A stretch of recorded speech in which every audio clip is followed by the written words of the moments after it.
Today we are honored to hear a deeply personal and inspiring story.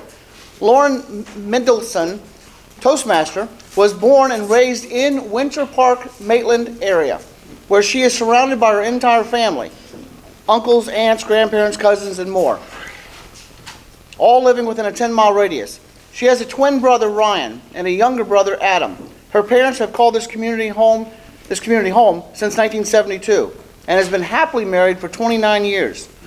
Lauren recently joined Winter Park Toastmasters to sharpen her public speaking skills, driven by the desire to make a meaningful impact on her community. Today, she will share a powerful story about resilience, family, and strength in the face of the unknown.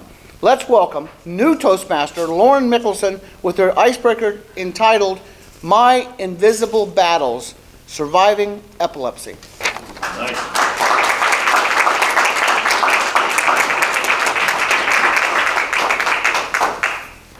So good morning, everyone. Good morning. Imagine waking up one morning and not knowing what's real. You open your eyes to paramedics over you, your mom in tears, and your little brother looking at something like he'll never forget. That was morning of March 26, 2020. I had blacked out and experienced my first episode. At that time, I had no idea what epilepsy was, and I certainly didn't know it would become part of my story. But everything changed that morning. Growing up, my life was pretty simple. My parents always emphasized two responsibilities: to be there for one another and to work hard. Our parents would often tell us, you all need to have each other's back no matter what. Back then, I didn't fully grasp the weight of those words. I always thought it was about resolving issues and disagreements with my brother. Never did I imagine that I would understand that at just 19 years old. It was during my second semester of college when everything felt perfect. I was independent, optimistic, and carefree. I stayed out late at night. I went on drives late at night with my friends and spent hours watching movies until early morning. Life felt like an open road full of opportunities until one morning everything went upside down. Living with epilepsy quickly became my new normal. I'll never forget the day the doctor said, "You're epileptic."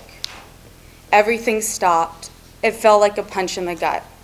My dad asked me a million questions, but honestly, I couldn't hear him.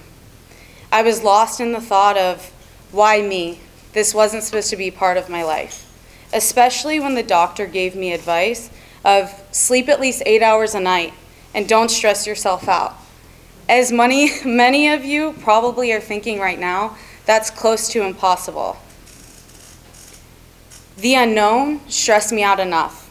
I kept pushing through, ignoring my well-being, and the inevitable occurred. After being seizure-free for 3 years, I had another episode, New Year's Eve of 2023. My parents and brothers heard a thud from upstairs, and they found me on the floor, completely unaware of what had happened. When I came to, all I could do was climb into bed with my mother and just kept saying, "Mom, I'm scared." The fear of not knowing what will happen next constantly was in the back of my head, one that never goes away. One of the toughest challenges I had to quickly get acquainted with was the inability to drive for 6 whole months. It was an adjustment for a girl who doesn't know how to say no to anyone. Thankfully, Uber made things a little easier. Funny thing is, it taught me how to interact with different personalities. One of the Ubers I got into, I joked, "You know it's funny that you're the first Uber I've taken sober?" The driver gave me the hardest time, and we just sat uncomfortably in silence for 30 more minutes. I tried to make light of my situation, but he was totally not amused. The next day, I got into another Uber, driven by a man named Charles. He was so sweet, and we got to talking. I told him about my experience the day before. Later, after getting to know him, I asked, can I hire you for the next 6 months and just pay you under the table? I didn't want yesterday to repeat itself. He laughed and said, deal.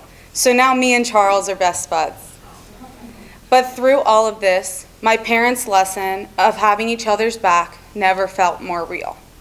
Through everything, I had my family. My brothers checked in on me constantly. My aunt drove me everywhere that Uber didn't. And my parents, they were my rock.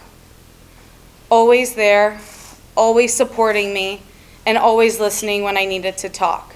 Even today, when I'm really nervous, my dad is sitting back there. That unwavering love and support has been the driving force that keeps me going. What most people don't see are the quiet, late nights when I wonder if I'm going to wake up in the morning. But every day I do, I'm so thankful. I'm grateful for another shot at living. At the moment in time, I recognize that I don't know what's up ahead. Epilepsy doesn't define me. It shaped me into the person I am today. Stronger, more empathetic, and unafraid to be vulnerable. It has rejuvenated my spirits in ways I could have never imagined. I'm here to share my story. I am now 1 seizure-free. 1 year seizure-free, not seizure-free. You never get away with it.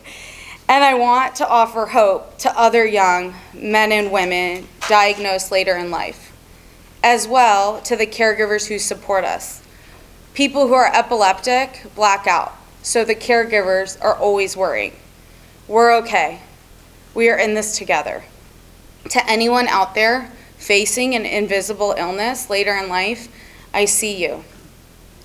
I know what it's like to step into the world that feels completely unfamiliar, to face fears that others cannot see. But remember, you're not alone. We're all stronger, and with time, we too can find our way back to a place of strength and rejuvenation. Thank you. Thank you.